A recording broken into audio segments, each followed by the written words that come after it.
Okay, so we're going to continue with our exposed zips, but this time I'm going to draw a box into the garment. So it's not on the edge, it's a full box into the garment. So this is the sort of thing that you may find on pockets on the inside of sweatshirts.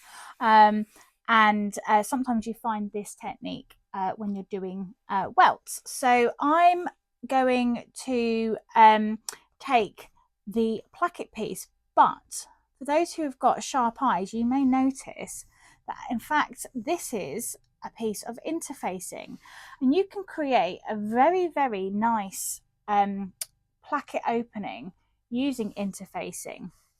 So we're going to do exactly as we did before. We're going to measure our zip, the width and the length, and this one is 5mm by 15 centimeters. So I'm going to draw my box and I'm going to extend the length by about 5mm actually, and the width. So I'm going to draw a box that's 15.5 centimeters long and about a centimeter wide, and then I'm going to sew this on. Right, so I have drawn my box and I've done it on the glue side of the interfacing because when we come to sew the box onto our garment, we're going to want to sew it so it's right side to right side and the glue part is facing us. So what I'm going to do is I'm going to place this roughly in the middle because this is just an example piece, but obviously again you would have markings on your pattern pieces to tell you where you need to sew your placket onto, and we're going to slice into it as we did before with the other exposed zip. So I'll go and sew that and then we'll move on to the cutting.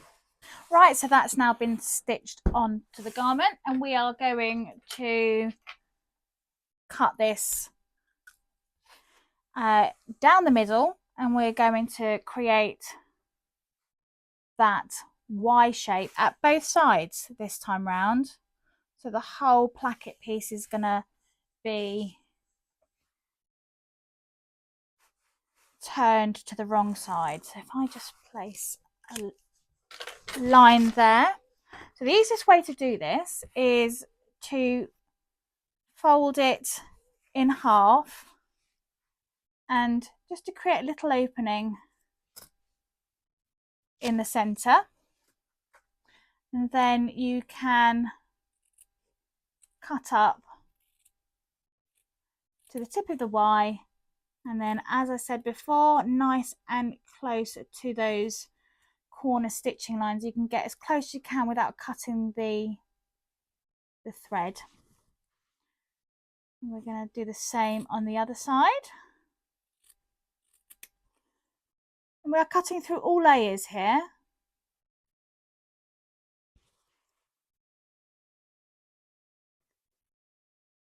There we go, that's the last corner done like so. Now I'm going to now turn this through to the wrong side. And because I'm using interfacing, and this is actually a heavyweight interfacing, it's going to fight me. That's totally normal. So what you can do is you can fold at that stitching line, give it a little bit of memory, and then push it through. But ultimately, what we want to see is a nice rectangular hole and your interfacing or your placket turned over to the wrong side. Okay, so what's wonderful about using the interfacing method is that you can now secure all of this by simply just ironing it into position. What you can't do, like before, is use the iron to get it into position because you obviously would activate the glue. So you've got to get it into position and finger press really well before you apply heat. But once you've applied that heat, what will happen is that will secure this completely.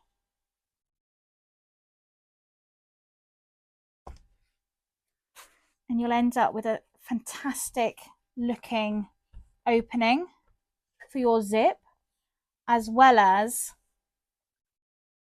very neat underside as well, all with a little bit of interfacing.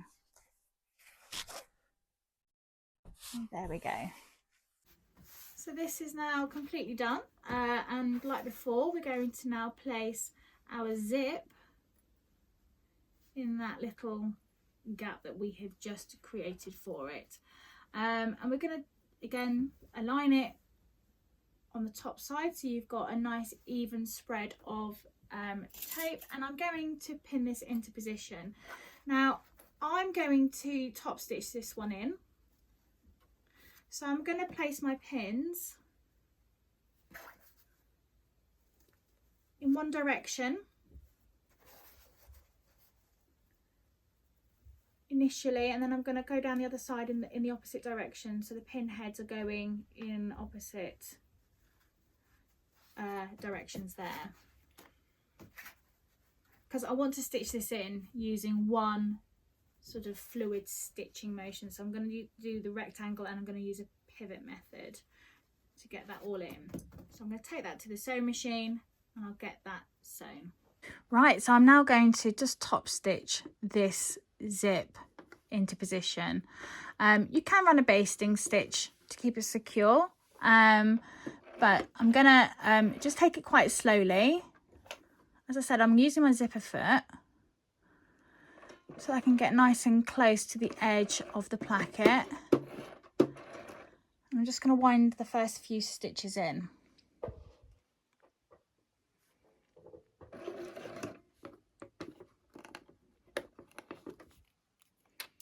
And I'm just going to control where the zip is in relation to the edge as I go.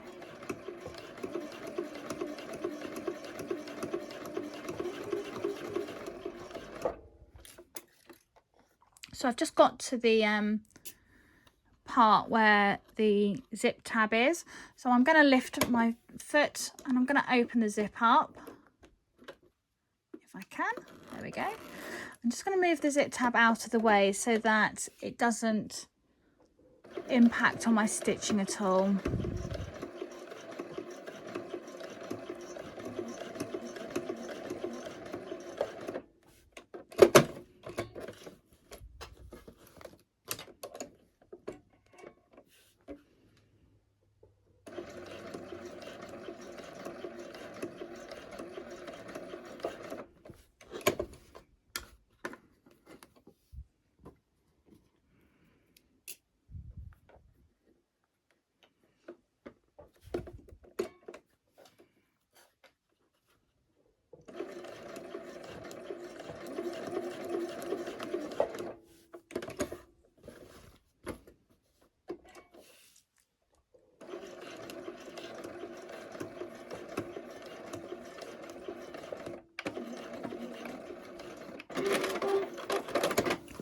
Okay, so that's stitched in, and you've got a lovely, secure, beautifully finished zip.